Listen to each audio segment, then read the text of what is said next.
Hey, good evening, and thank you for logging in tonight for our Facebook Live, Wayside Voices.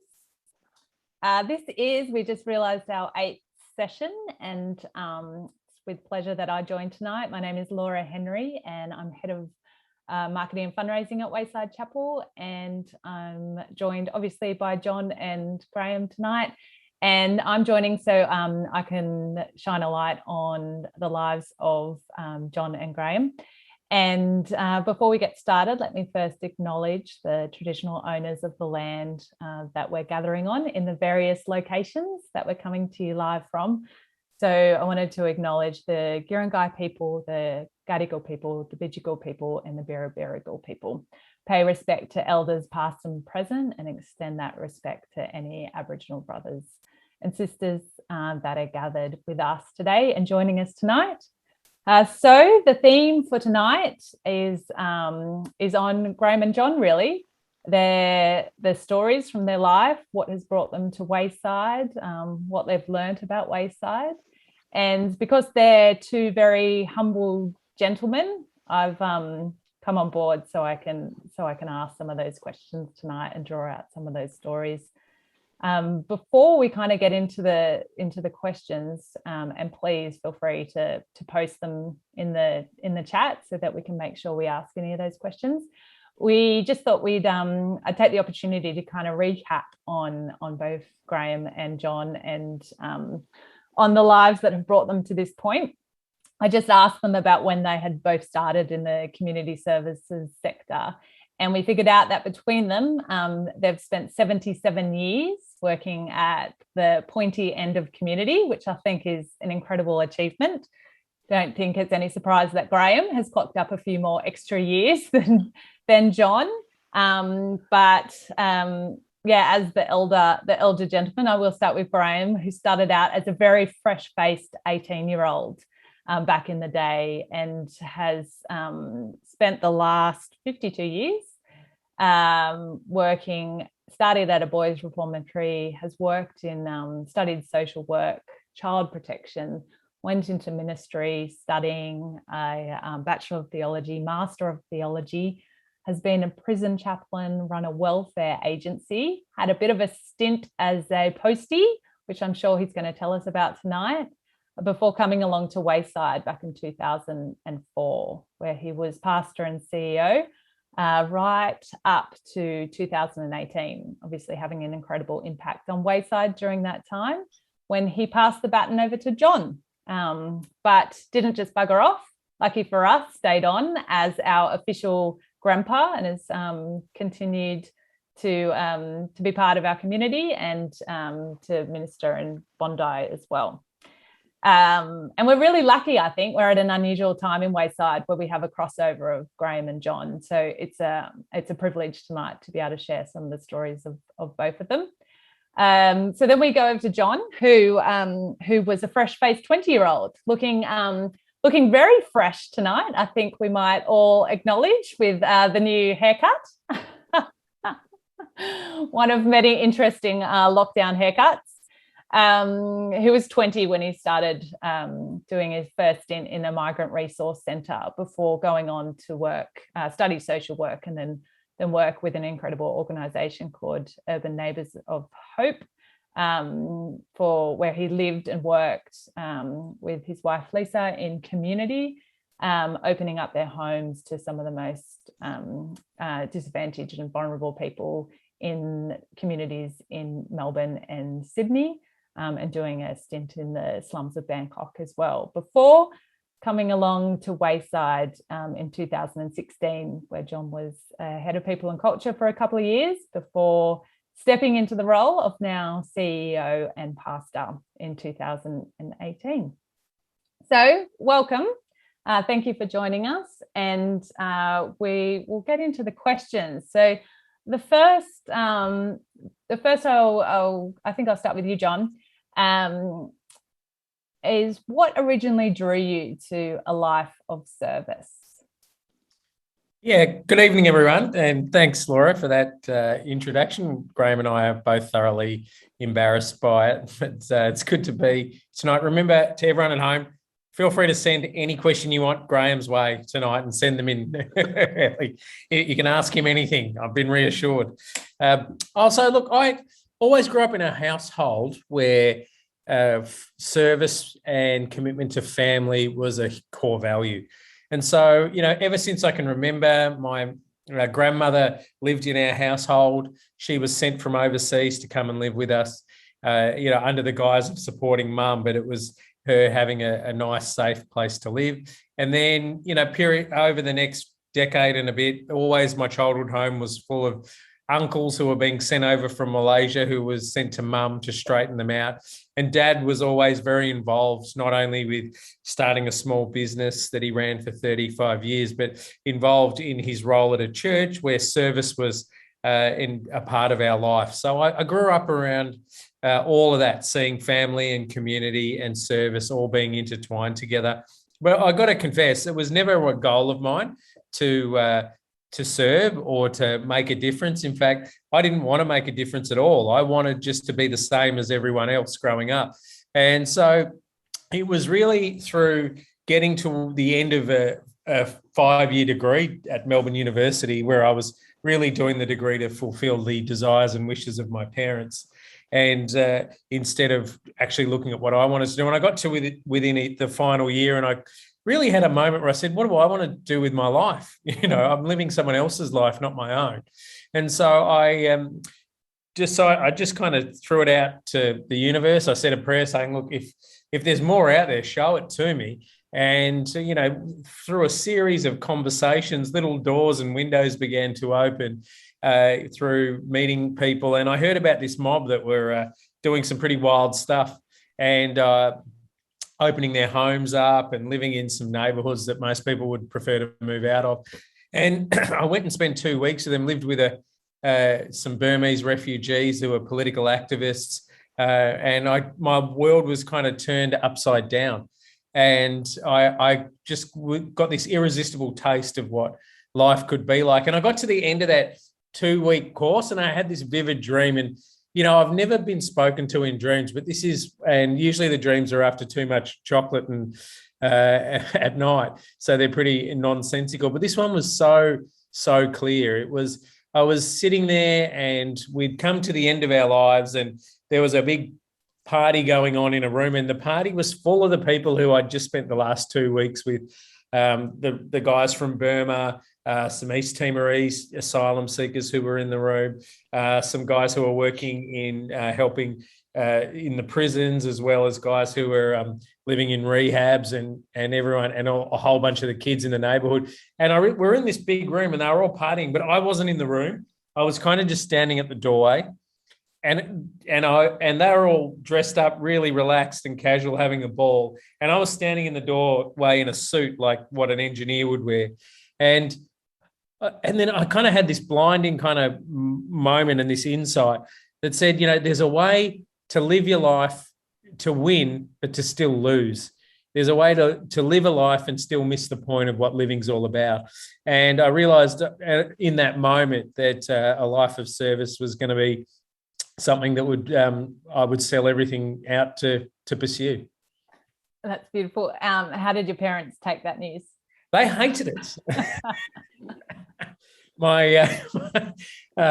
And if we want to get religious, I remember getting into a really tense discussion with Dad, and I said, Dad, you wanted us to come to this country to have a new life, and I appreciate that, and I'm the only boy out of 4, and I respect that. But you also took us to this place called church, where the central figure was a homeless man, and and that's who I want to follow and serve.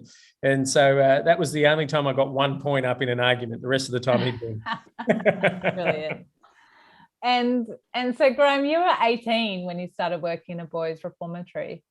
What drew an 18-year-old boy 18-year-old man to work in that sort of field?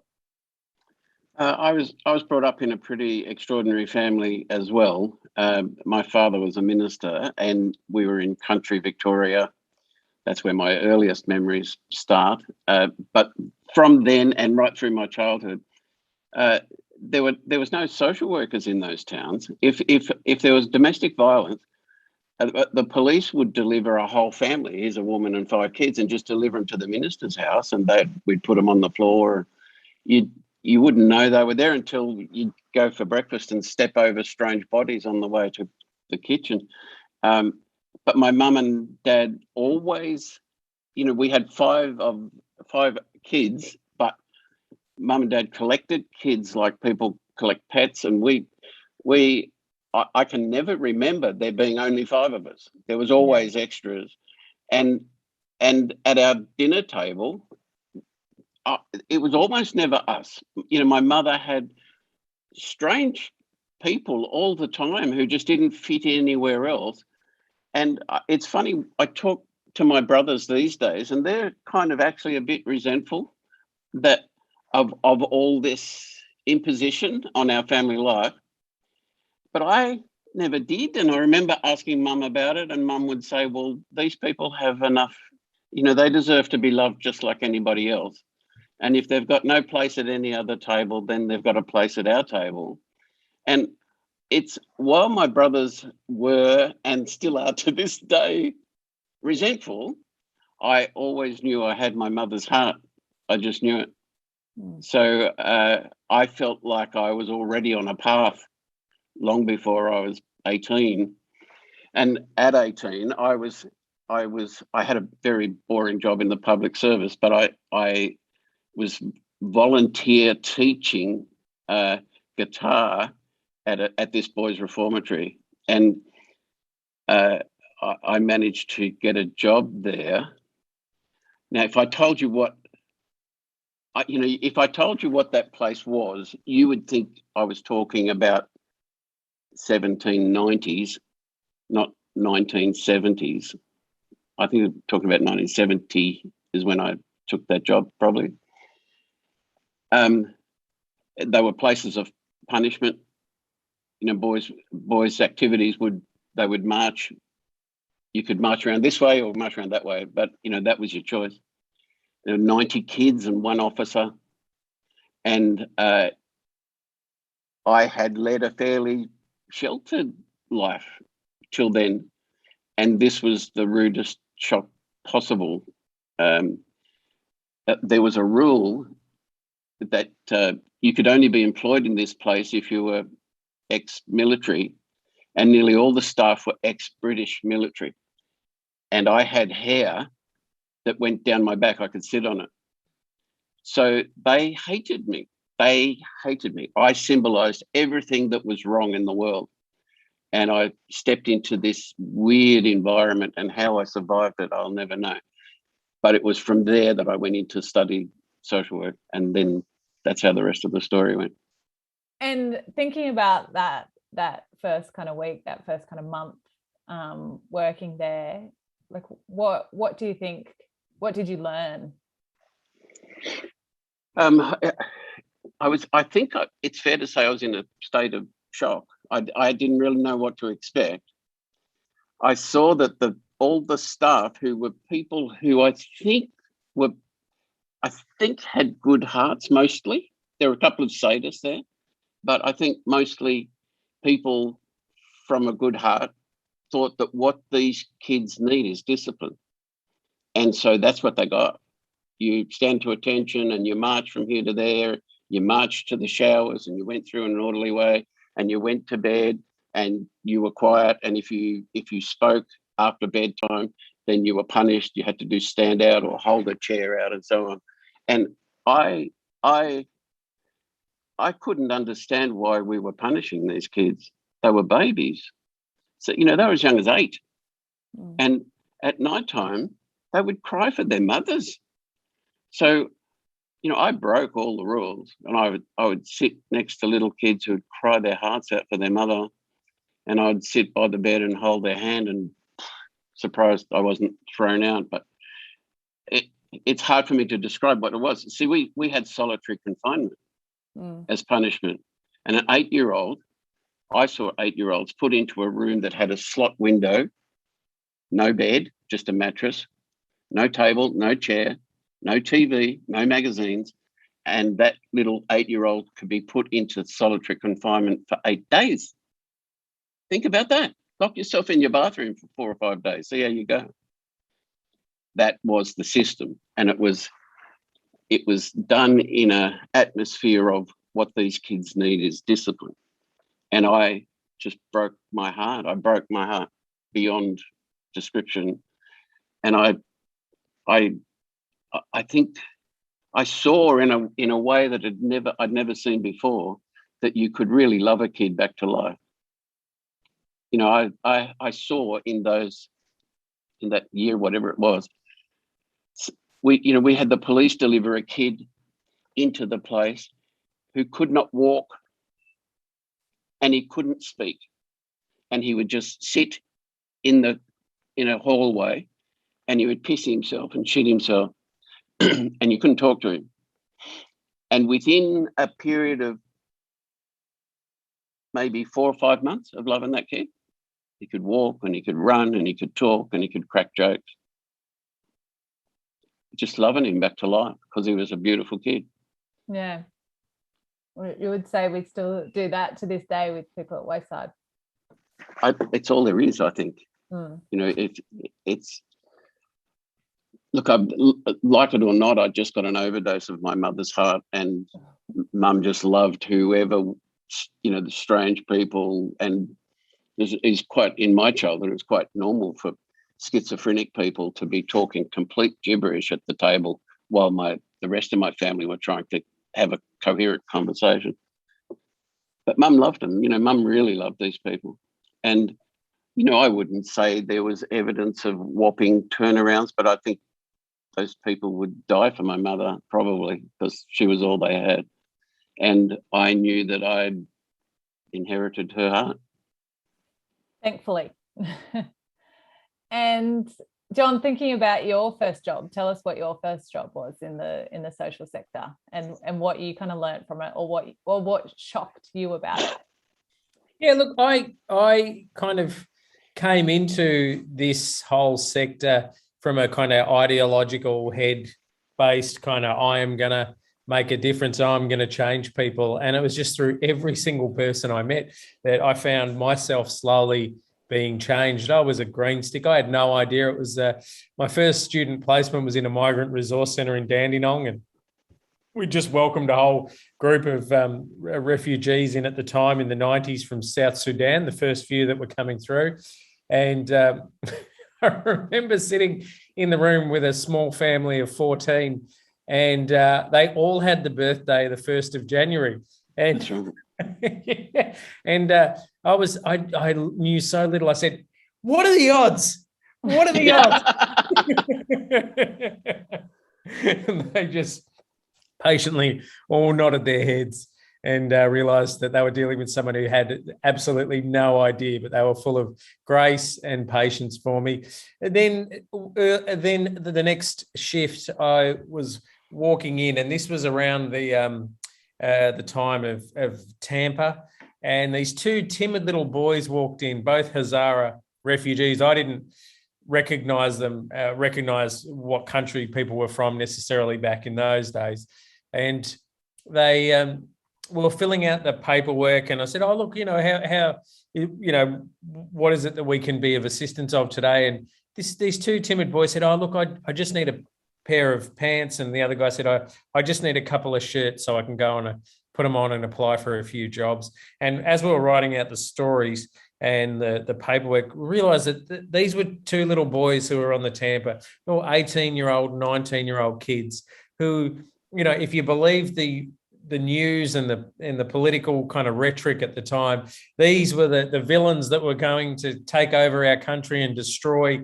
you know, the very fabric upon which Australia is woven together. And all I saw were 2 timid little boys that needed some love and some support and some care. And it's I can tell you story after story after story that broke my heart open, a bit like Graham's. But yeah, definitely I came in the opposite way. I came in saying, yeah, this sector must work, so I'm going to do it well, and realised that the sector's broken. And the only way to make any outcomes of any lasting impact is to completely do the opposite, usually, of what they tell you to do. So that was the biggest shock, was around the sector. But the other shock was you kind of grow up being fed on a myth that, Australia's the land of the fair go and the level playing field. And you fairly quickly, once you get involved outside of Main Street, when you go down the wayside of life, that you see that, this system isn't set up fairly or equitably for so many people, who then we vilify and demonize and say, look, if they just pick themselves up by their bootstraps, they could be just like me. Yeah. Yeah. And you then went to spend the next 20 years working with Urban Neighbours of Hope. Can you tell us a bit about how that setup worked? Yeah, so I just had an idea for another one of these sessions. Is we can interview my kids, and you can hear about their experiences of what we put them through in those times, and I'll make sure I buy them something really nice just beforehand, so they're really thinking that I'm a good parent.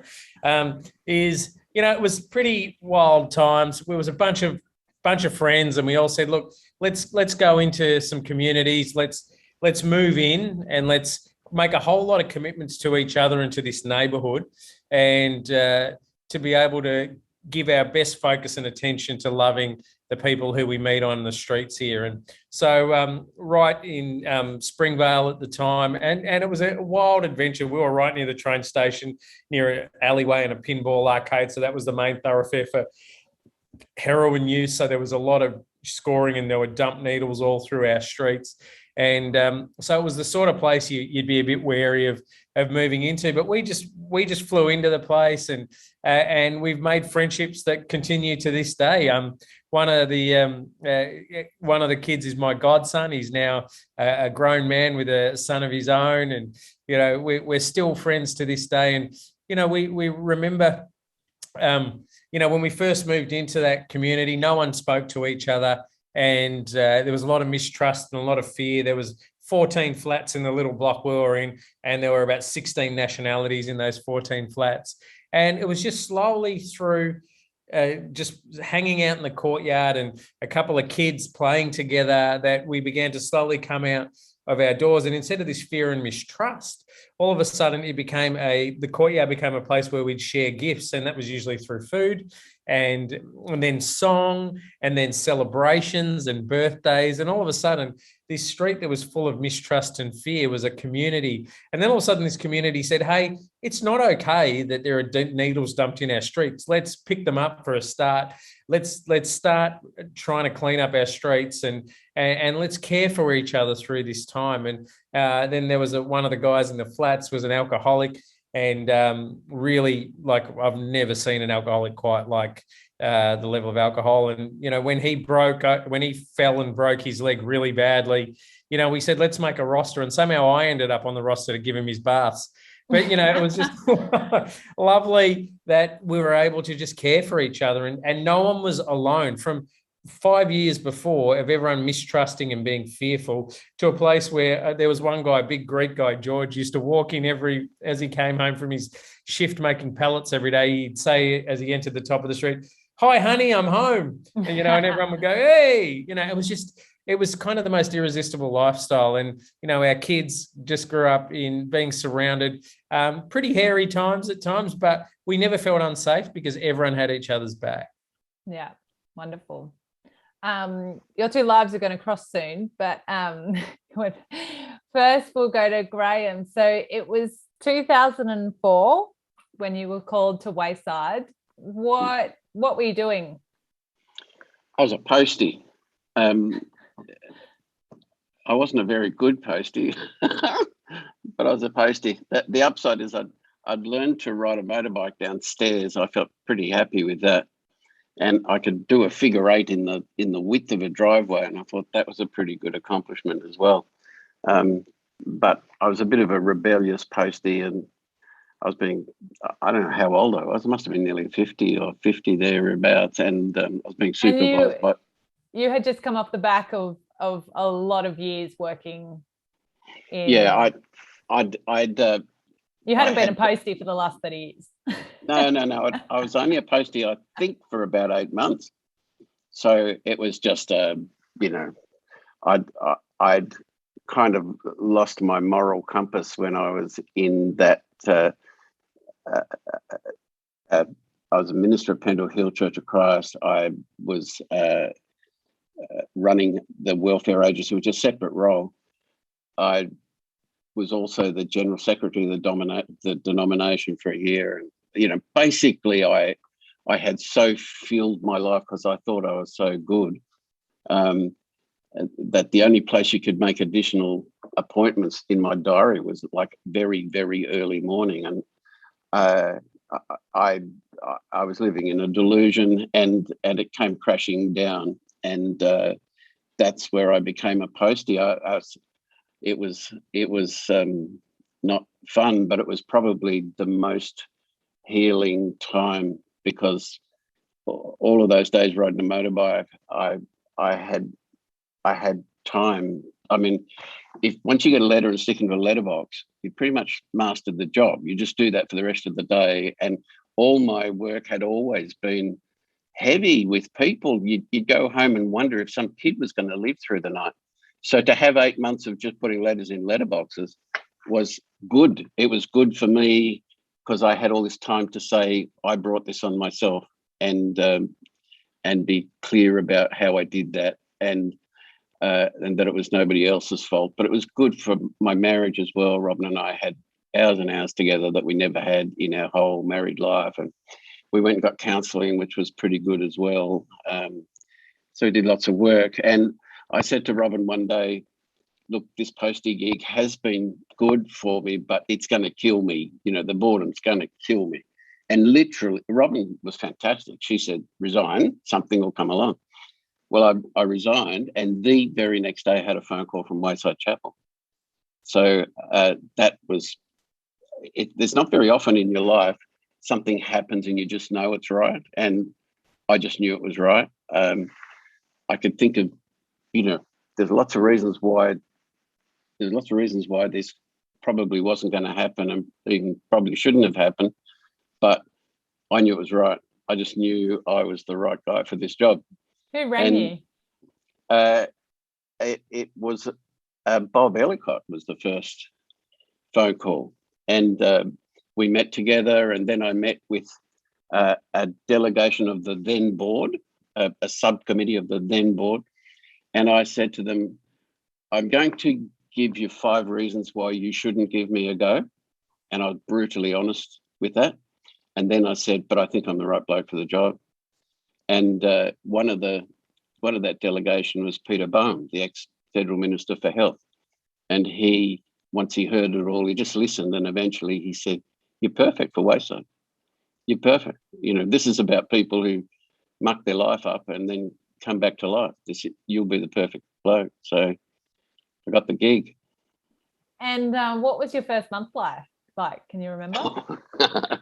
It was a shock, a little bit in the order of when I took that job for a while at the Boys Reformatory, because I didn't know what humanity could be like back then.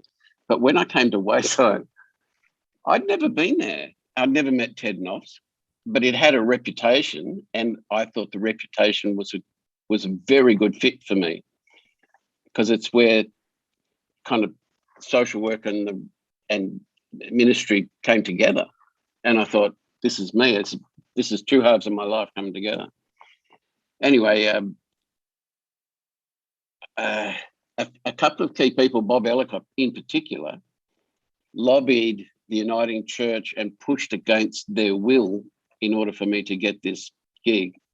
And there was grave doubts all over the place about this appointment. And within a month, there was an attempted coup to get rid of me at the board. And thank God for a bloke called Vernon Prowse, and for Bob and for Peter Bowen. We outlived that attempted coup, and we lost a lot of what was then, relatively speaking, dead wood off the board. I found things like, I started and the next day they appointed somebody as an administrator. And I thought, well, who's this? And a regime from behind the scenes had made this appointment, and I went to them and said, why would you not start me and then allow me to pick my team? And the answer to it was, we need a spy on the inside to kind of basically make sure you don't succeed. So healthy office politics. Yeah. And So, what was the who was visiting? What were the visitors kind of like? It was, well, what you now call community services was it all happened in the space you now call the op shop. So that was a kitchen out of a 1-bedroom flat, and everybody was served from that kitchen. There was seating for perhaps, if you squashed in, maybe 10 people, and that was a squash. You had to walk to the back where the op shop staff work, and that was our community services centre. There were a lot of people who were there, but they spilled out onto the road all the time, and we didn't have staff. The few staff we had, I swept out almost as soon as I arrived. And so we were run almost entirely by volunteers, none of whom I knew, or very few that I knew. And the volunteers on Monday had never met the volunteers on Tuesday, and likewise Wednesday, likewise Thursday. And so Wayside was a different system every day. Like, there was no coherence at all from Monday to Tuesday. And so the volatility of the visitors was off the scale. You know, there was constantly, literally multiple times every day, there were people who would just go in either into a florid kind of psychosis or a fit of rage, and damage would be done, and it was terrible. And there was a fixed table and chairs that were at the front, and there was a camp. There was a full-time camp. We had a little, Ted Noffs had made a little covered way, because he ran a wedding business back in the day. And he made this little coverway at the front of the thing, and people lived under that little covered way permanently, 24/7. And the place was intimidating, to say the very least. And despite kind of some of those challenges, what captured your heart about Wayside in those first kind of few months? I knew we were in the right place, and I knew we were reaching the right people who were truly needy. And I knew we were a powerful brand. In fact, I think our brand was better than who we actually were and what we were doing. So, and very quickly, I found a new chair for the board, and that was a life-changing event. So to meet Ian Martin was the beginning of the revolution, really, because that man is just extraordinary. So I did things like I knocked that covered way down, no council permission or anything, like just knocked it down. I think I paid Gazza $100. So if you can knock that down, I'll give you $100. It went down like before you could even think about it. And I took up those chairs, and I made a few kind of physical changes, which really didn't amount to a lot, but it had a large impact. And, you know, bit by bit, I remember thinking in that first month, our total income in those days, total income was a subsidy from state government of about 2 subsidies that amounted to $200,000 a year. That was it. And I remember saying, we need at least $1 million just to do what we're doing now. Don't worry about expanding. And that was like saying, and I should buy a Ferrari, you know, like it was just beyond your wildest dreams that we could get $1 million a year. Yeah. So, and the building was falling over. And, you know, when it rained, it just gushed down the walls, and the hall was barred for public use. There were signs on it, don't enter in here. It was busy, people entering it all the time. You know, the roof was hail damaged. Everything that could possibly be wrong with the building was. And all we had to do was fix it. We had no money. It was a shock. In other words, those early days were a shock. And I mean, you spent the next kind of 14 years rebuilding Wayside after that. But during that time, you two had a crossover. So I think it was when you came to Sydney for the first time, John, to look for somewhere to live, and Graham gave you a tour. Is that right? Well, I will get to that, but in the time we got left, I actually crossed paths with Graham. It must have been in the late 1990s, and this gives you an insight into my life. We were hanging out in Adelaide at the time. A couple of mates were probably attending some sort of Christian conference, and someone said, "Hey, you got to hear this bloke. He's going to be speaking at Elizabeth Church of Christ, right? Which is kind of like the Mount Druitt version of Adelaide." And we thought, yeah, that's what we want to do on a Friday night. Let's go listen to him. And we sat down, and I said, "Oh, when's this person going to come up? You'd expect someone really 6 foot tall in a suit." And I was looking around in the church, and there was a whole bunch of people from just a huge, diverse range of backgrounds. But all you could see was a bunch of love in that room. And then this bloke got up who sounded like he had a smoker's cough. And I think one of the first things he said was, "I don't give a shit what you believe," from the pulpit. And I thought, this is almost like his pants were falling down. The only thing he didn't do up there was fart, right?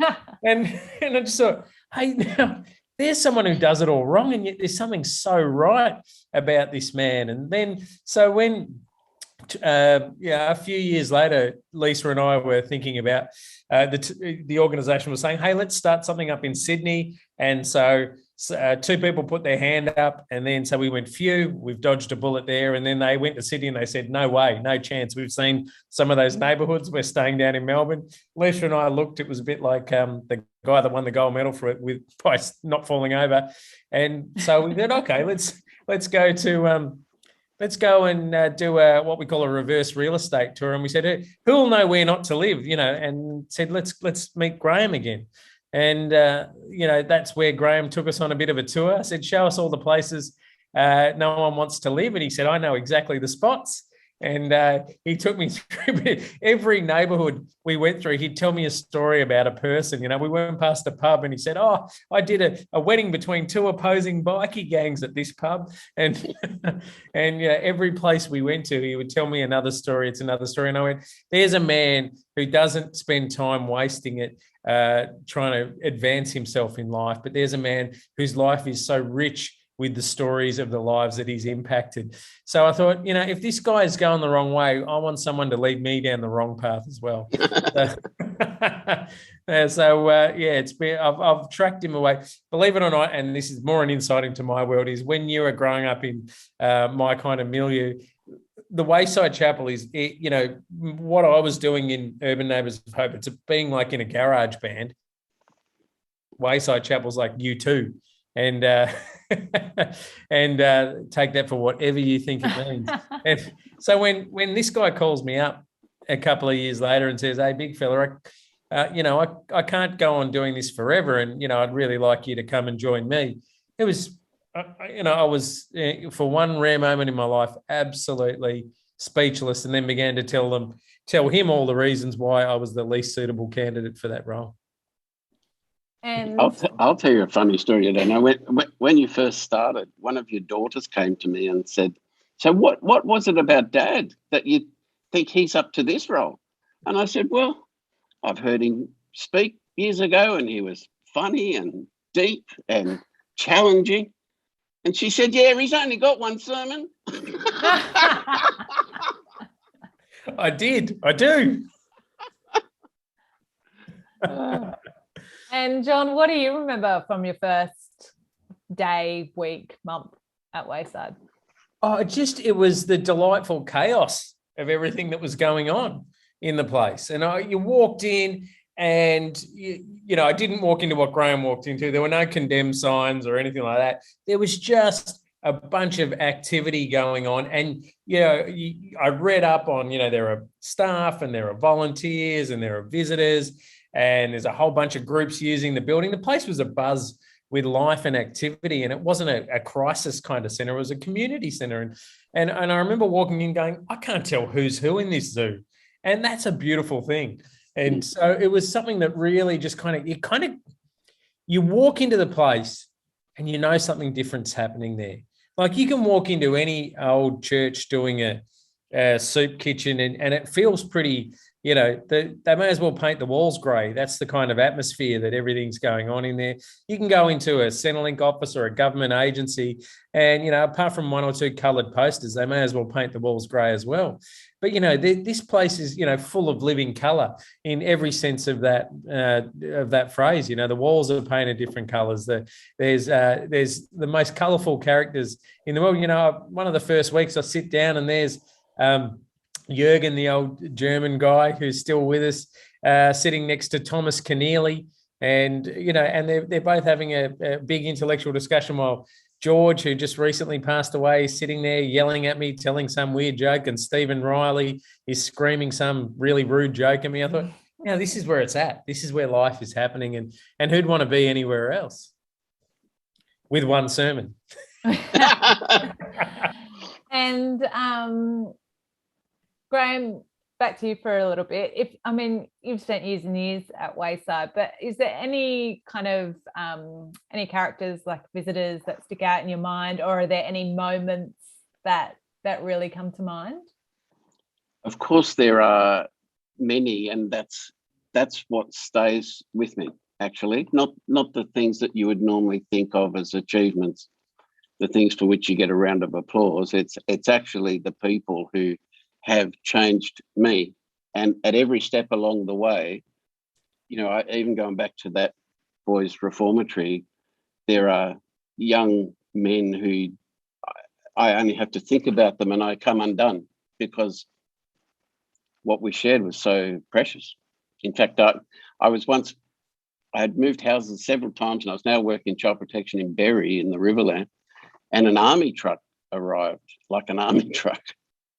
Like a 10-ton truck, and this soldier got out of it and came walking over to me, and I slowly worked out that it was a kid from this reformatory, and I thought, oh my God, you've stolen an army truck. Anyway, it's just a bloke who somehow tracked me down after 4 or 5 moves and just wanted me to see what had happened with his life.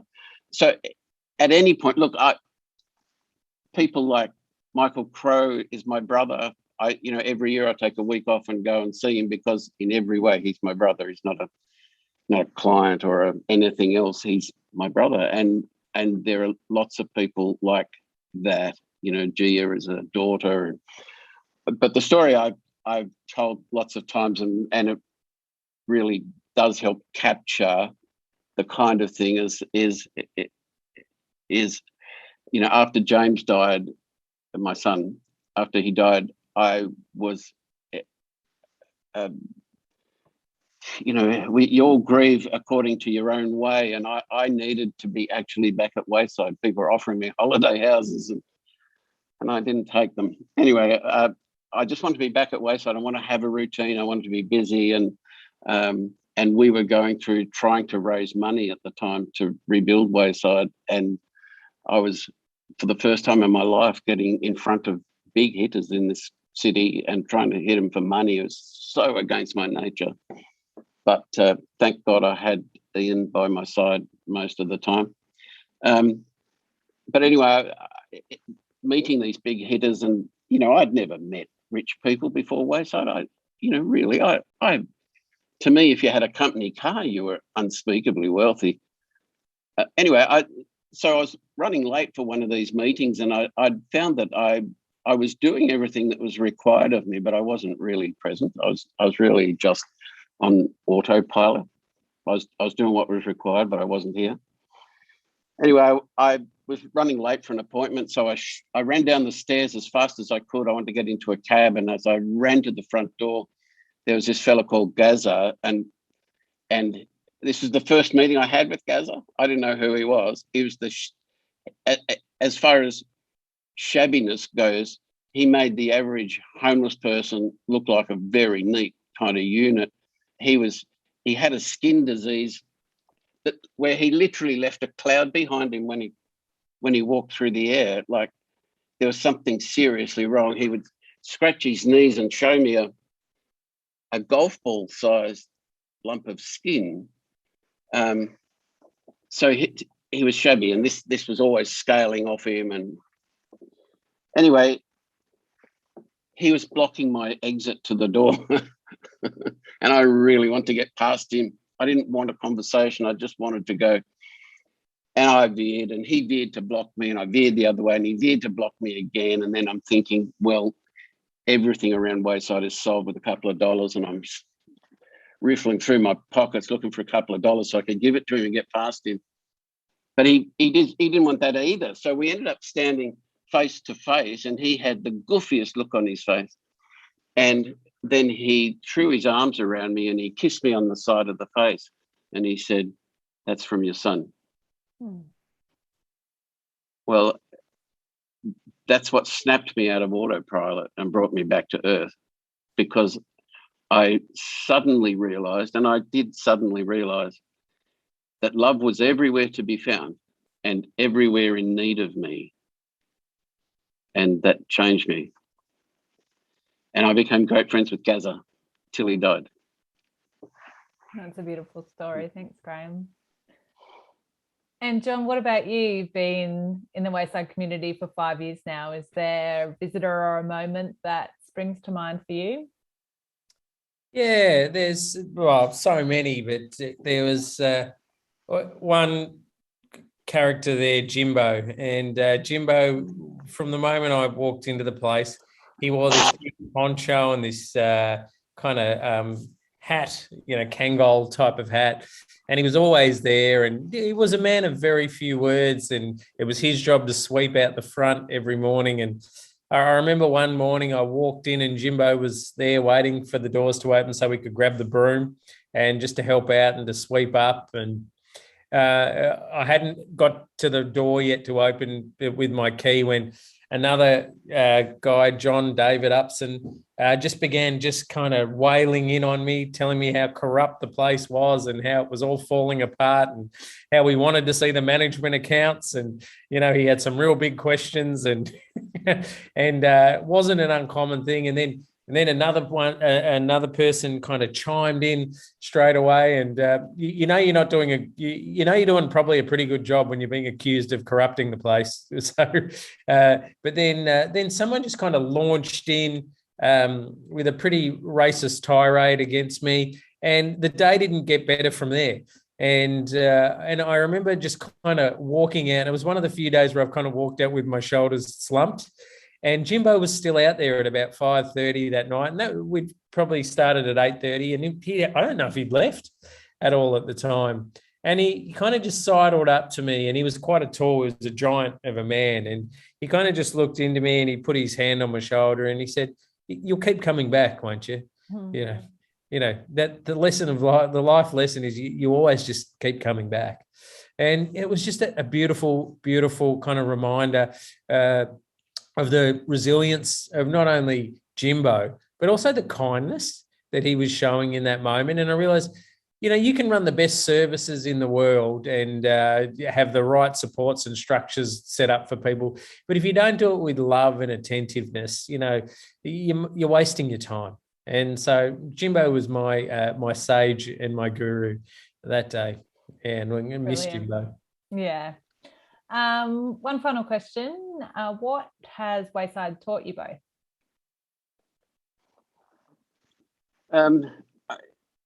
This is not a reply that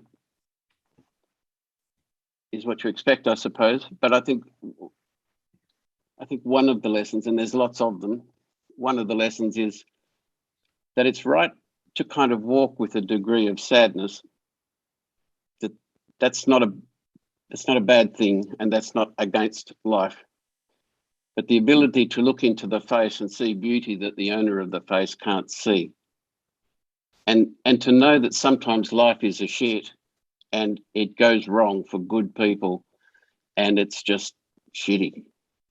And to be able to be with somebody in that sadness is an incredibly life-affirming thing.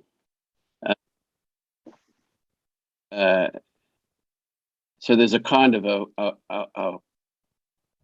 to me, a life that really flourishes is also one that has a fair bit of weight in it. So I really, I have several hates in life. One of them, self-help books, and this kind of, you believe it and you can manifest it and everything's going to be honky-dory. To me, that's not life. That's a fairy tale, and I'd rather be alive. And so I think, yes, I love the mountaintops, but the deep valleys is where life happens as well. So I think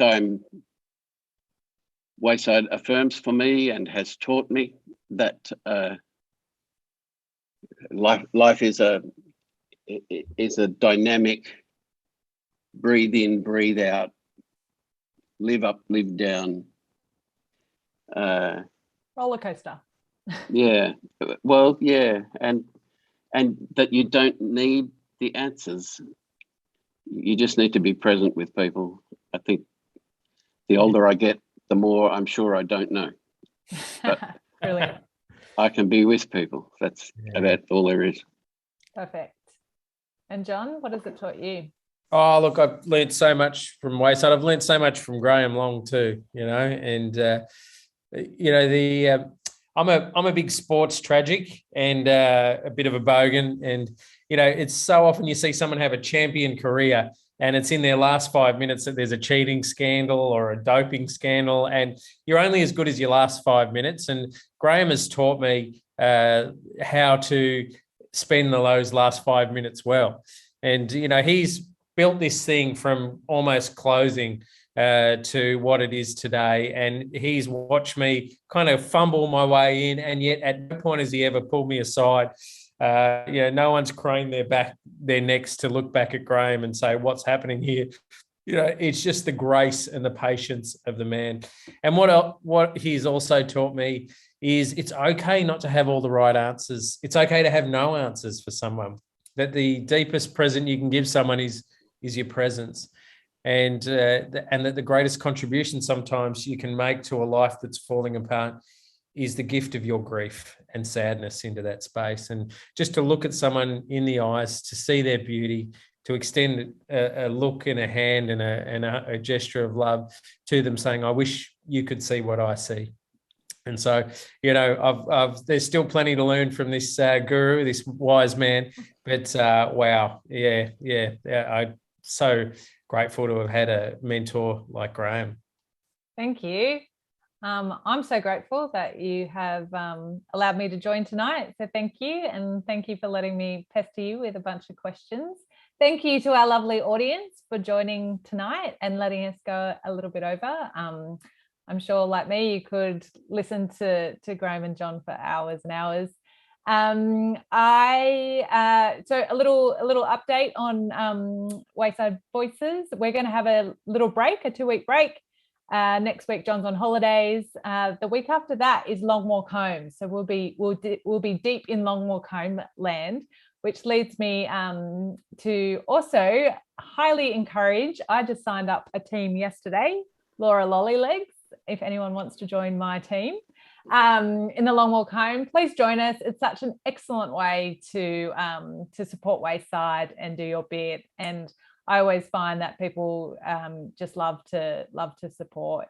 And it's great to get outside, get some exercise, do it safely within the public health restrictions. And it's a beautiful community to be part of when we're doing it virtually. So just go to our website and you can find the details. I think that's it. So thank you. We'll be back in 2 weeks. We'll remind you on Facebook, and we'll put a reminder in the inner circle as well. Thanks for coming along. Thanks to the Delhi Laura. Yes, thank you, Delhi Laura. Absolute pleasure.